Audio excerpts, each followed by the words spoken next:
Hey folks, Hung here, and you're listening to AI in Testing Coach.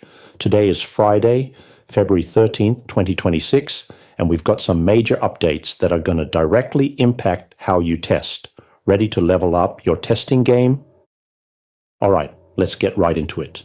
On February 5th, OpenAI and Anthropic both dropped new AI coding agents on the very same day.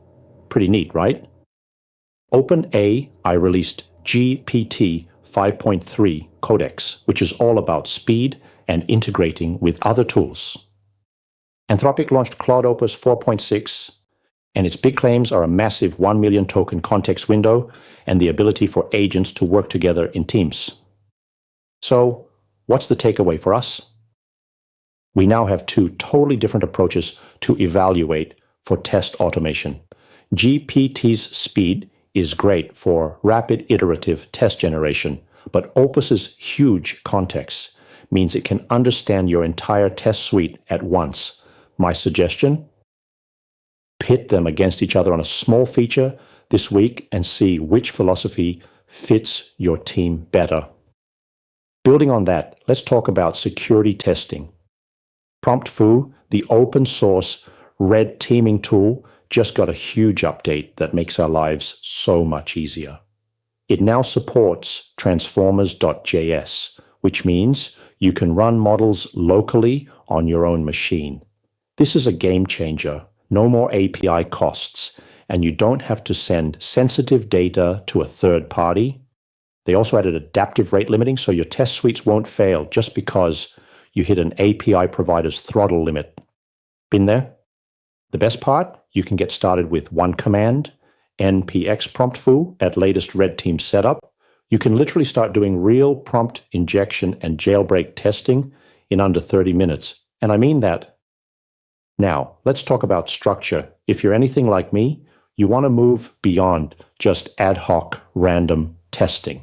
The testing platform Resys AI just published a 6-phase framework for the LLM application lifecycle. This is really useful. The phases are configure projects, define requirements, select metrics, generate tests, execute tests, and collaborate on results. The way I think about it, this is a mental model that helps you find the gaps in your process. Most teams are pretty good at the execute tests part, but what about select metrics? How do you measure if an AI's response is good? Or define requirements for something that's probabilistic? My advice is to use this framework as an audit for your own team. Find the weakest phase and start strengthening it. Okay, last one. This is the good stuff.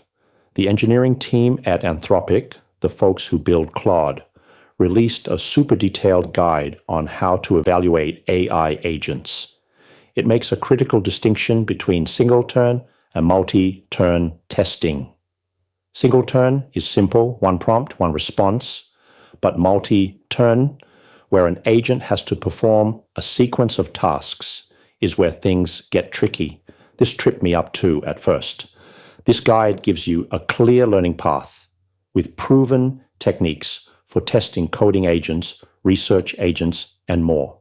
It shows you how to level up from basic prompt response checks to evaluating complex agent behaviors like autonomy and intelligence. You've got this. All right, here's my challenge for you this week. It builds directly on that first story. I want you to try both GPT 5.3 Codex and Claude Opus 4.6. Pick a single feature you're working on and ask both models to generate test cases for it. Then compare their outputs on 3 specific dimensions. First, coverage completeness. Second, edge case identification. And third, the actual code quality of the test. Document which approach worked better for your team's workflow, the fast iteration or the comprehensive context, and share your findings. That's our session for today. Remember, building these skills takes practice. Keep experimenting, and I'll see you next time.